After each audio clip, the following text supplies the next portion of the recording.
A very warm welcome back to West Ham Unofficial for our Premier League Roundup show for game week 4 of the Premier League season. The game week that has broke the record for the most yellow cards in one weekend of Premier League football, 65, which is quite frankly ridiculous. But there we are. That and much more to discuss. Sean is joining me. How are you, mate? I'm all right, mate. Not too bad. Yourself? Yeah, I'm okay. I'm okay. So Josh is going to be joining us in a little while, so we'll get his thoughts on. It's a bit of a derby in his family. Grandad supports Everton, Josh supports Villa, so it's the internal Josh family derby, and yeah, it didn't go too well for Everton once again. Grandad's in the chat. He's come up to face the music, even all from the team that is currently bottom of the league. Well, there we go.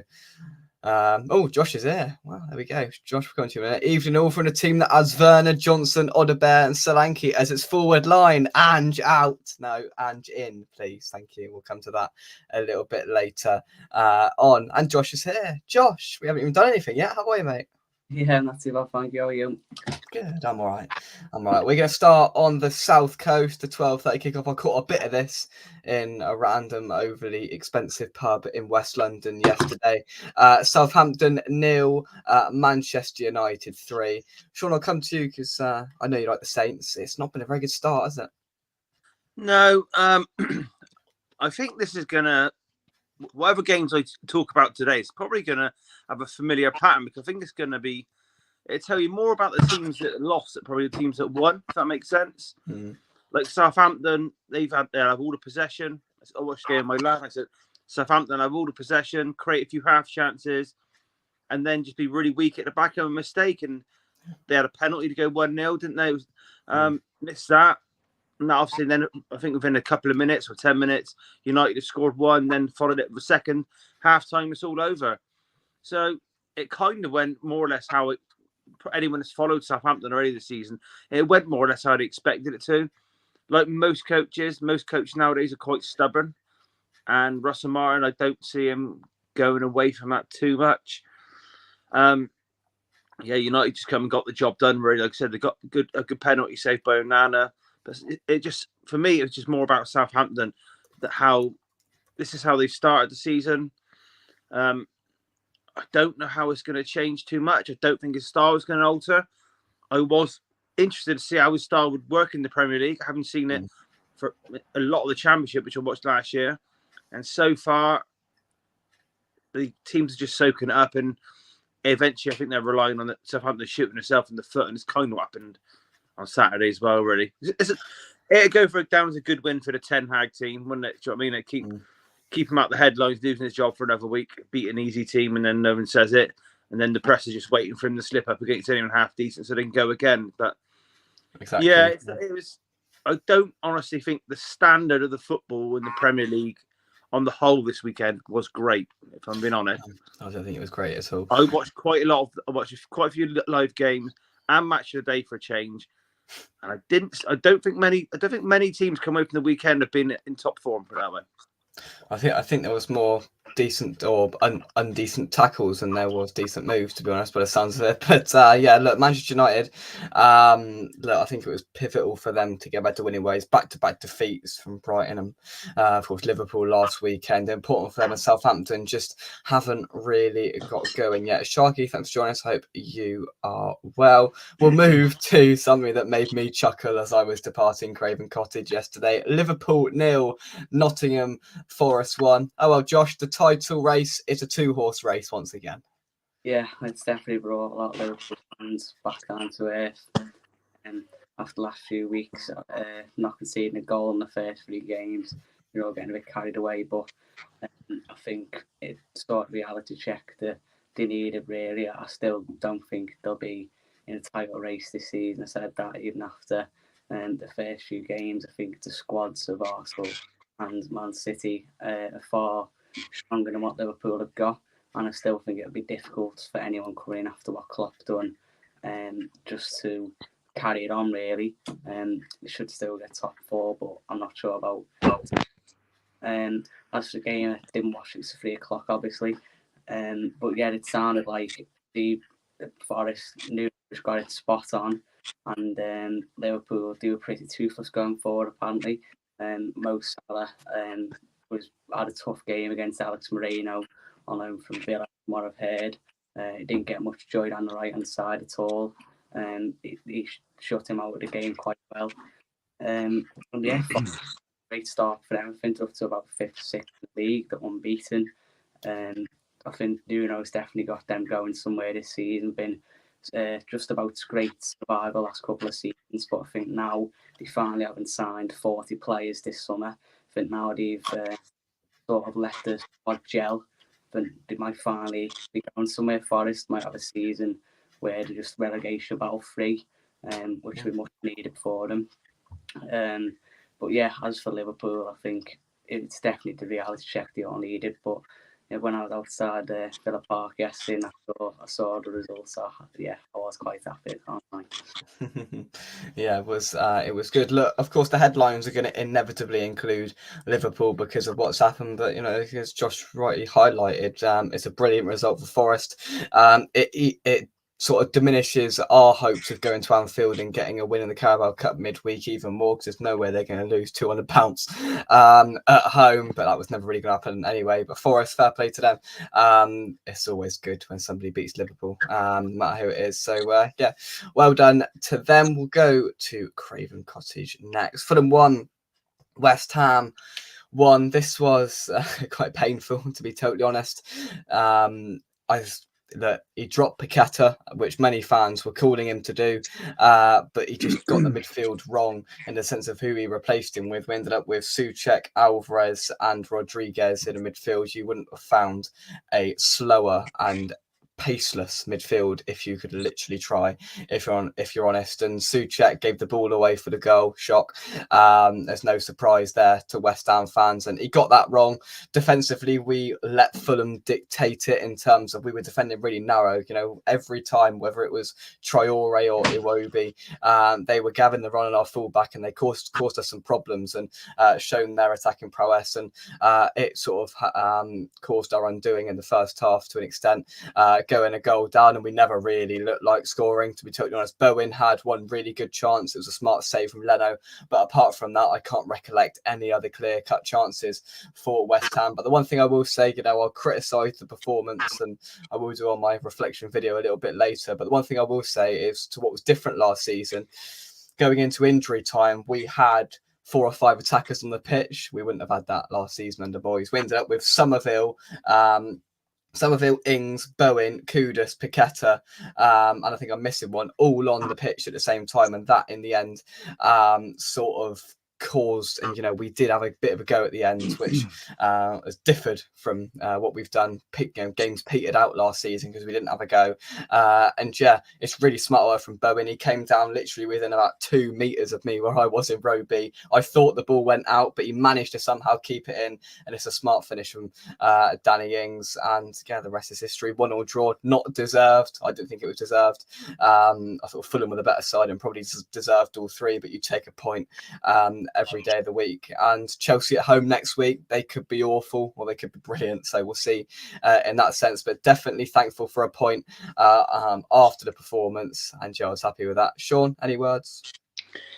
Not really, mate. I see you're a lot singing the Danny Ings song walking out the ground. That made me cringe a little bit, to be honest. I think a little bit on Twitter about half an hour ago. It's all about what a fan base expects from a team, I suppose. I think you're giving the manager a few months slack probably to find his team. I've read that quite a bit of your lot, saying he doesn't know his team, he can't work out yet, and they're sort of giving him time and all that. But you haven't looked very good so far. I actually think you've been worse than what a lot of your fans think you have from the outside looking in. I listened to a bit of your show the other day when you previewed the Fulham game, and I think some of you, was it about 7 out of 10 start they gave? I'm sure. I think as I heard. Like I said, I didn't think you were anywhere near as good against Man City as you thought you were. But he's only been in the job 3 months, whatever it is. So you're gonna have to see how it goes. Like fitting it all together. Like I said, since you wrote when you start building this bigger squad, which you weren't used to, he's got to fit them all in. And I think already he's put a lot of different midfield combinations. I think I'm right in saying that. I didn't know he started with that midfield 3 until you just said that. That's another probably random team selection you didn't see coming, playing them 3. Is the striker? Is it Fulcrum? Is he fit? Is he He's fit? injured. Yeah. He's injured.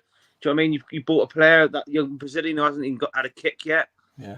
So you've made the squad bigger, which sounds great in theory, but he's clearly already struggling to know what to do with it a little bit, or even find his favourite. So I don't know. Fans will give a manager slack for quite a long time, but I think in the next month or two, you'd like to see a little bit of progress and signs that he roughly knows who he likes in the team and that. But cheering a Danny Ings goal, who you've slated for 18 months with a 95th minute tap in, thanks to a goalkeeper. I thought the goalkeeper was poor for the goal, by the way. Oh, it wasn't a tap in. It was in the corner. He should have saved it, but it was like 12 yards out. Come on, it wasn't a tap in.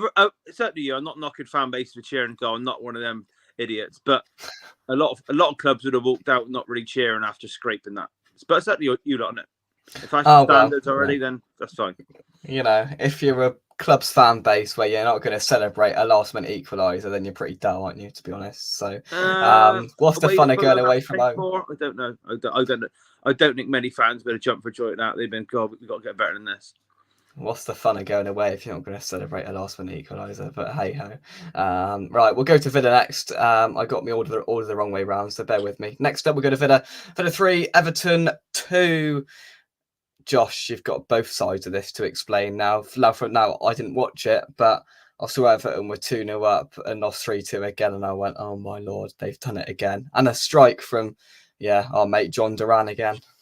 Yeah, I think it was a bit of a strange game, to be honest. I think Villa sort of turned up and just thought, oh, we'll roll these over easy, and just sort of, it was a bit of a shock, the 2 goals at the start.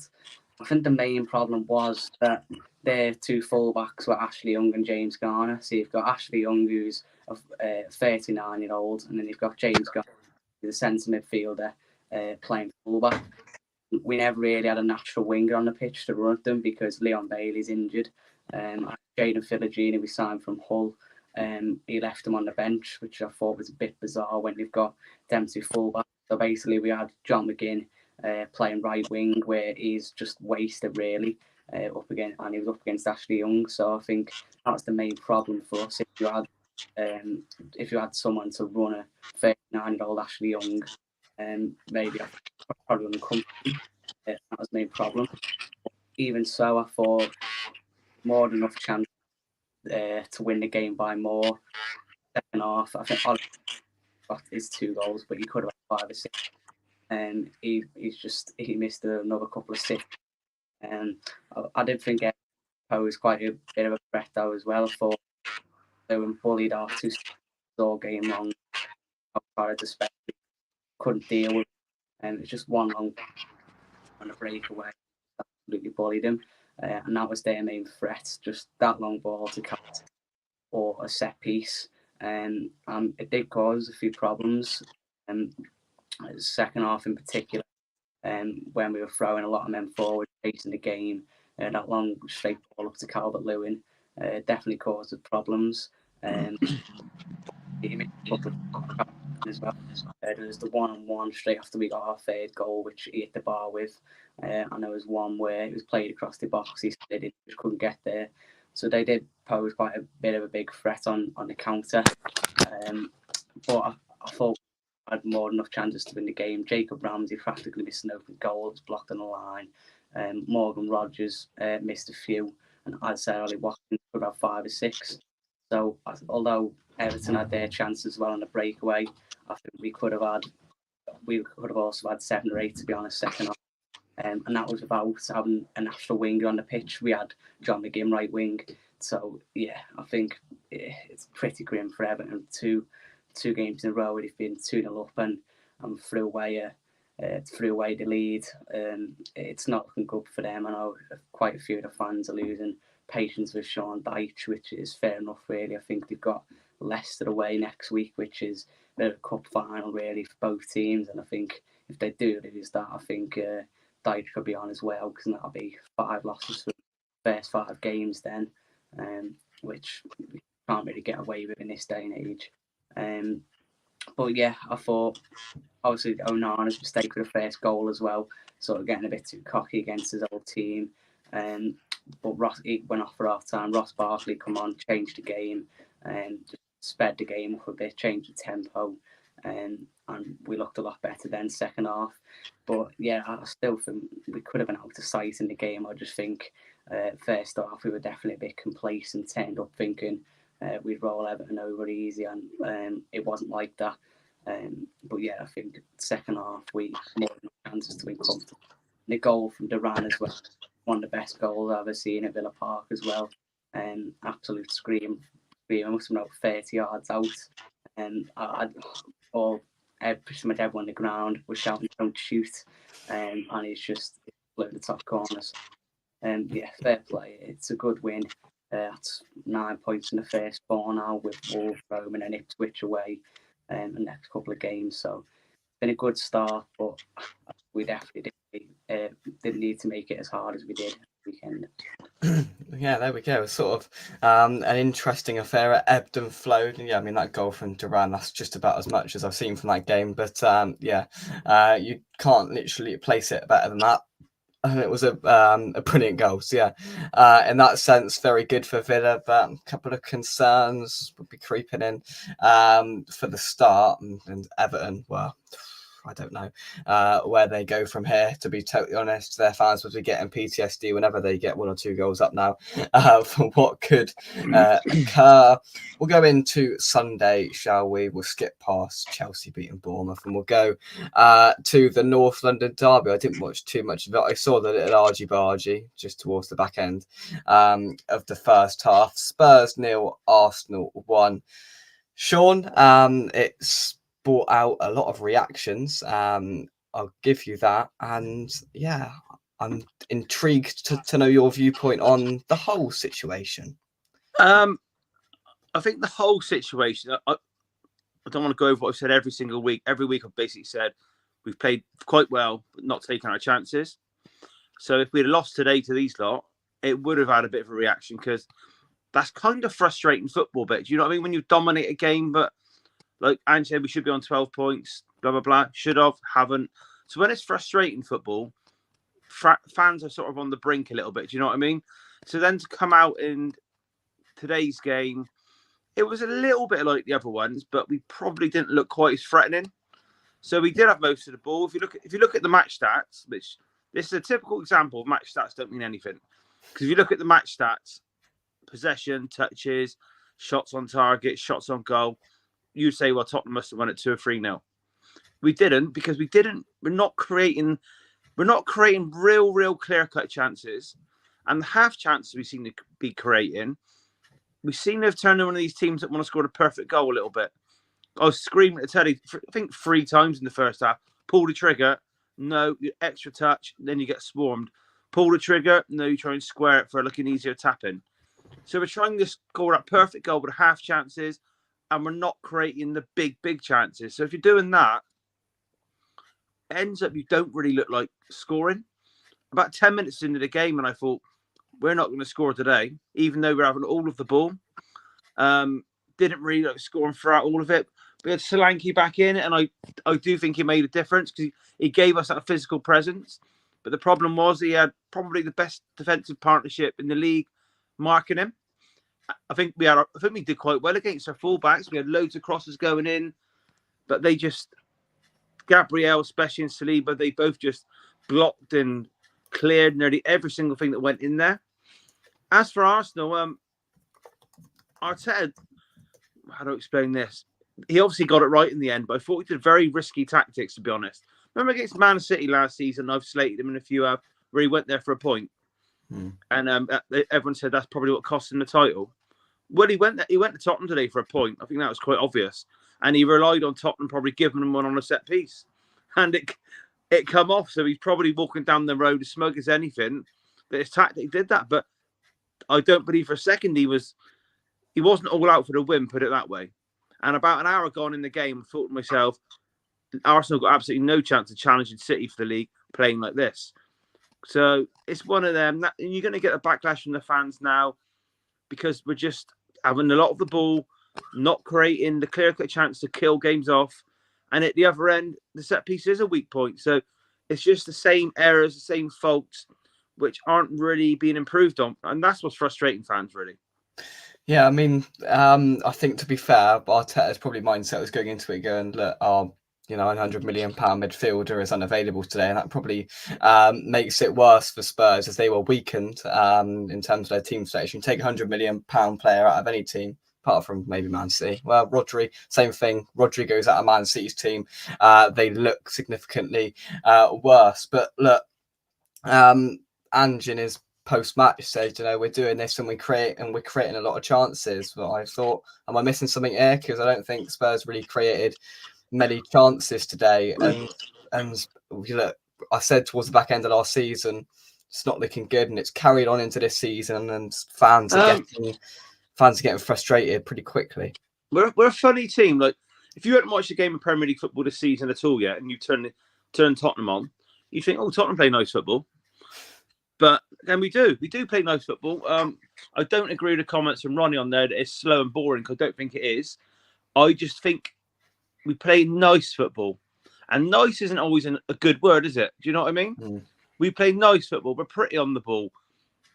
When I think of the game, so we've got a lot of forwards that we set up with a really attacking midfield.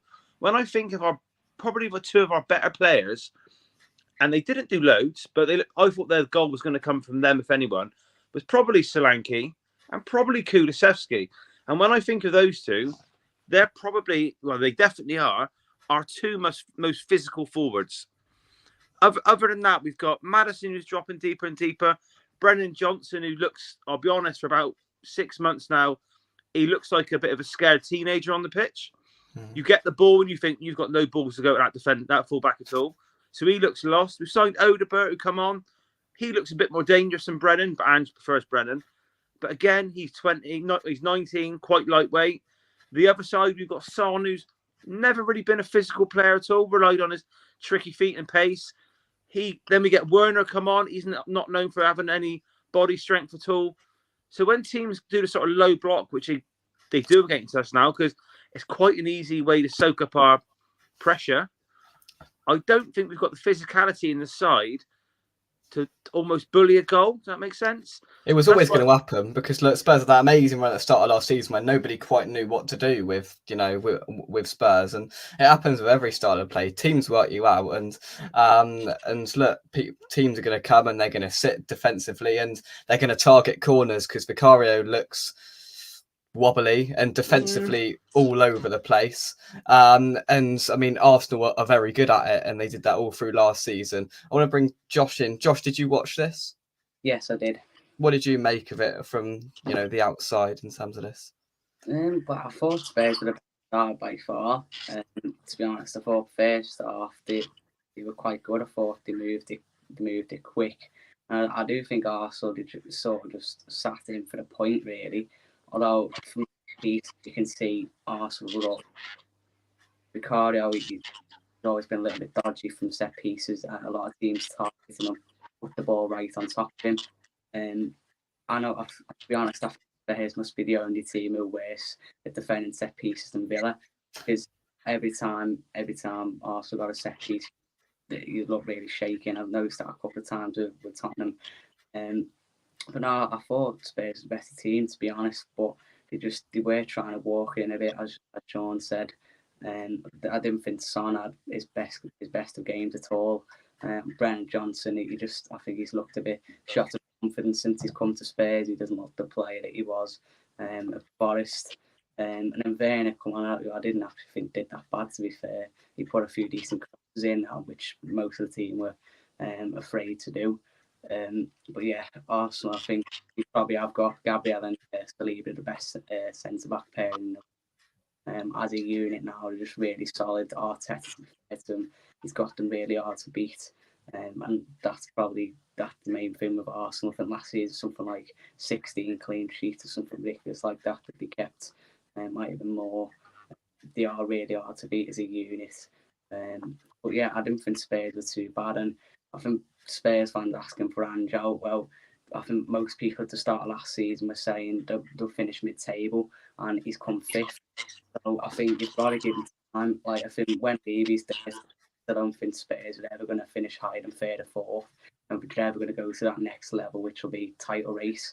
and I think Andrew's probably the best manager for their maximum sort of thing, just because I don't think Andrew's style of play will ever get them above 3 or 4 or 5 because it is so open.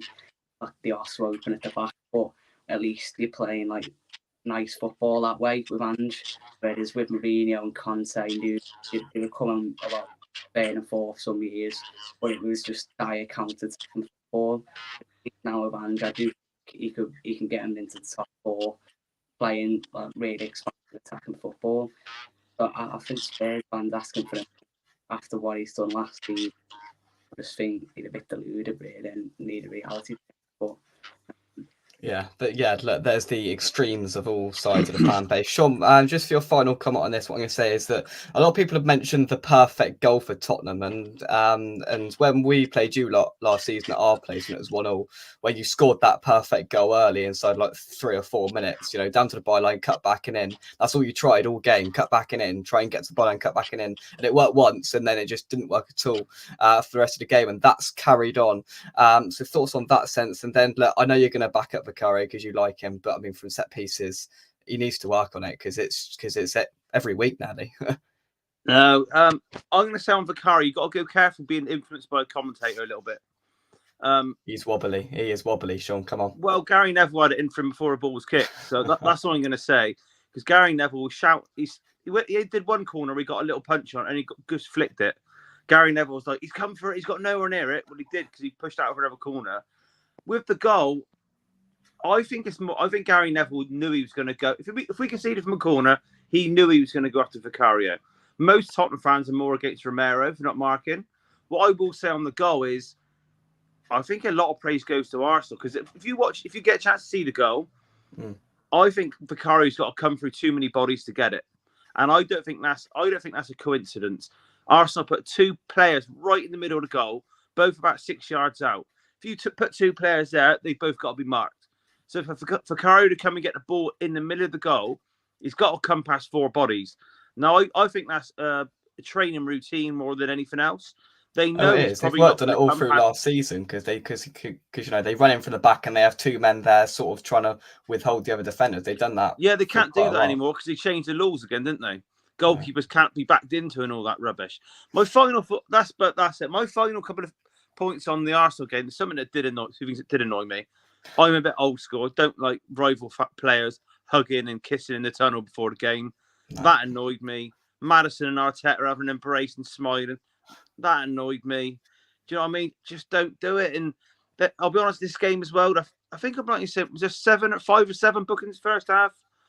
The quality, I'll be honest, Arsenal's game plan and the clash of styles meant it probably wasn't one of the greatest North London derbies. For a neutral, it wasn't a great game, really. So then it started to get a little bit of a niggle. You think, right, let's have an old school derby, kick a few lumps at each other, a few shirt grabs. Then the referee just killed all that by giving out quite a few soft yellows. And I don't know. I was watching a game. It just seemed like a bit of a damp squib a little bit. But Arsenal's game plan worked.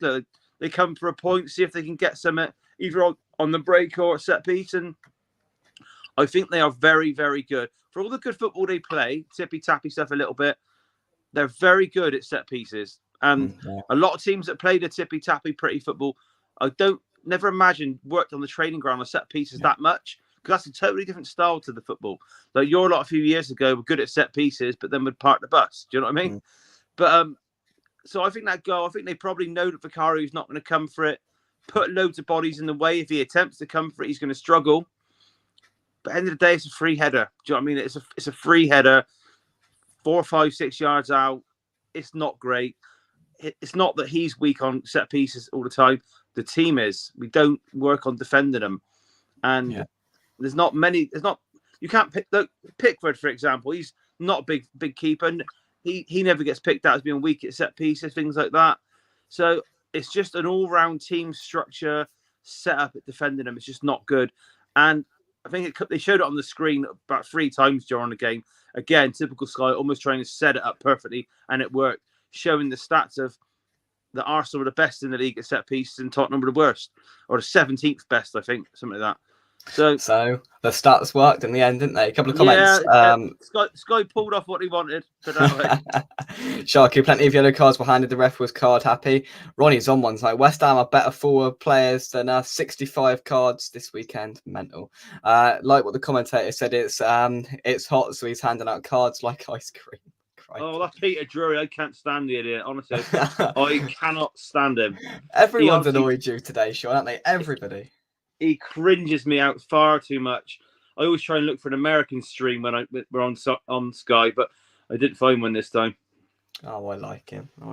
That's good. Arsenal's defence was impressive. Spurs conceded 22 goals from set pieces last season, exploited again. Mandy, hi everyone. Spurs let me down today, Sean. I thought it was going to be a draw, 12-5. Well, there we go. They've let you down in that sense. Right, the final game, Josh, I'm going to come to you, is at Molineux. Wolves 1, Newcastle 2. The game flipped on its head by 2 second-half goals from the Geordies. And Wolves, they're struggling, Josh. Yeah, but it's been a weird start for Newcastle as well, because I think they're on 10 points now. I think they're unbeaten, 3 wins and a draw. But they haven't really played well in any of them. They beat 1-0 on the opening day. I think they did have 10 men for a lot of that, but it still wasn't convincing. And then they should have got beat by Bournemouth. Bournemouth had that goal this in the last minute a few weeks ago. And then the Tottenham one, apparently they're a bit lucky to win that one as well. So they've not played brilliant in Newcastle, but they've got 10 points in 4 games. Like today, until they got the first goal, which was just a pot shot from outside the box, which deflected into the top corner. They didn't show much of a threat. I thought Wolves actually played well. And Newcastle, as soon as they got that lucky goal, the momentum swung their way, then they took advantage of it. As for Wolves, it's been a tough start for them. They've spent big again. They've lost a couple more to go, and I think that'll affect them. They've signed some new number 9 who he looks okay, not convincing. He just looks like a bit of a target man. Might score a few headers for them, that's it. And apart from that, I don't really think they've made any major signings, really. There's a young lad in the midfield who've done okay today. So, yeah, I think Wolves, they're sort of getting worse and worse every year, aren't they? They had the Nuno era where they got to Europe and then he went, and ever since then, it's sort of getting gradually worse every year. Last year, they surprised a lot of people under O'Neill. They just talked getting into Europe at once. Sort of petered out back in the last season, didn't it? And looks like it's sort of carrying on into this year a little bit. I don't think they've won one yet. I don't actually think they've been playing that bad. I watched them against Chelsea the other week. I think they wrote 6-2. They got beaten that game, something like that. But they could have had 4 or 5 before half time. And then they just collapsed. And it was a bit of the same today. I thought they played quite well and they had a few chances to be 2 or 3 up until Newcastle got that goal, and then they capitulated again.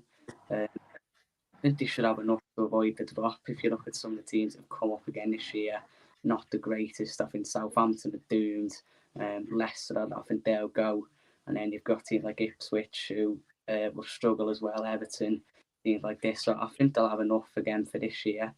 But I think the Wolves, I think it's going to be inevitable at some point unless major changes happen if they will drop, because I think they're getting worse and worse every year. But no, good win for Newcastle. It wasn't pretty. They grinded it out, so fair play to them. Quote of the weekend there, Josh, from Josh. Southampton are doomed. He has given them the marching orders already, and we're halfway through September. There we go. A couple of comments on this game. Wolves were dominant for an hour. A couple of cracking goals from Newcastle. That one from Barnes again goes up there with that Duran one. Absolutely brilliant. Good offensive. Yeah, they've got some good players, haven't they? Barnes, Isak, and Gordon. Very good indeed. Gacy, thanks for joining us. I hope you are well. Yeah, there we go. Right, we will wrap things up there. Thank you very much indeed for watching the Premier League Roundup show for another week. Sean, you are above the mighty Hammers on goal difference, on slender goal difference. They're always above the Hammers, aren't they? So that's just normal procedure. Yeah, well, I'd have much rather your start than our start, so we'll see, shall we? We'll see if it keeps going like this. Sean, Josh, thank you very much. As always, we'll see you next week, and thanks everyone for watching, and I'll see you soon. Bye-bye. Cheers all. Cheers, mate.